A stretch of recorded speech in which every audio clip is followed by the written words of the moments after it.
Hi, my name is Forde, and I am a docent at the Porter House, and I'm also on the board, and I'm eager to share some of my impressions of my favorite things. I am here in the Porter House in an area where we have some very interesting collections. This house was the home of Grace and Bert Porter for 60 years. Both were very well-known people in Decorah, and they both were extremely creative, loved to travel, and went all over the world. Now, I'm going to concentrate mainly on Bert. Bert had a fixation starting at about age 8.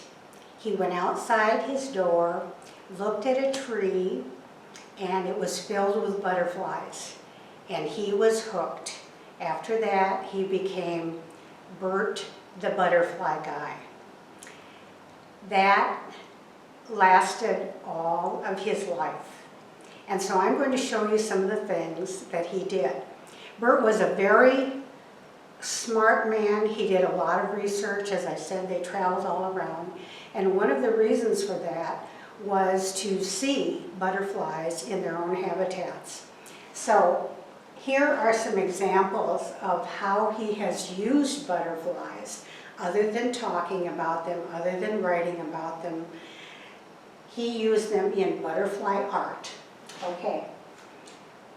If you look on any picture that we have several examples of these, you can see that there are some very shiny, iridescent parts that really stick out. And those are all butterfly wings. And they're butterfly wings from the blue morpho butterfly. And the way that this was done was the front part, which is glass, was back painted. So they painted on the back of it. And so the things like these leaves and stuff, that was painted first. Then the butterflies were on the back, and then they were put together, and this is what you get. They're all unique, and they are some of my absolute favorite things in this museum. So creative, which is just what he did all the time. This is Bert's biggest project. He made this table, and then he has most of it as a butterfly display. And it's really kind of a story. He has multiple kinds of things in this, including lots of butterflies. Most are blue morphos.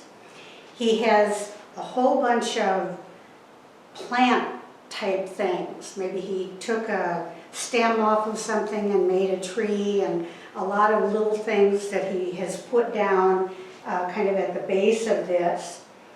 He also has things that were photographs. People are in this, and they're like cut out. Here's a waterfall, and the background is white, kind of accented with little things of gold.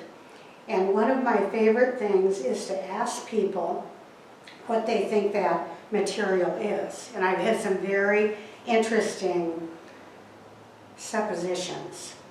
My favorite is, okay, it's just like quilt batting, and then there's a blonde lady that's cut pieces out of her hair and put it on there, and that's kind of what it looks like. In actuality, it is milkweed silk, and he's put that down. And that makes a lot of sense because milkweed is often used by butterflies and birds and things like that. So that is that. So it's this big thing. And the other thing, and kids love to do this, and I know I haven't found all these, but there are some little animal figures that are hidden around. So it's kind of like a search. You can stand in front of this for a long time without really seeing everything. So Bert went from the little 8-year-old boy who was transfixed by all of those butterflies in a nearby tree to a man who sought out information and sought out habitat of many different butterflies. Bert the Butterfly Boy is really what I like to focus on the most.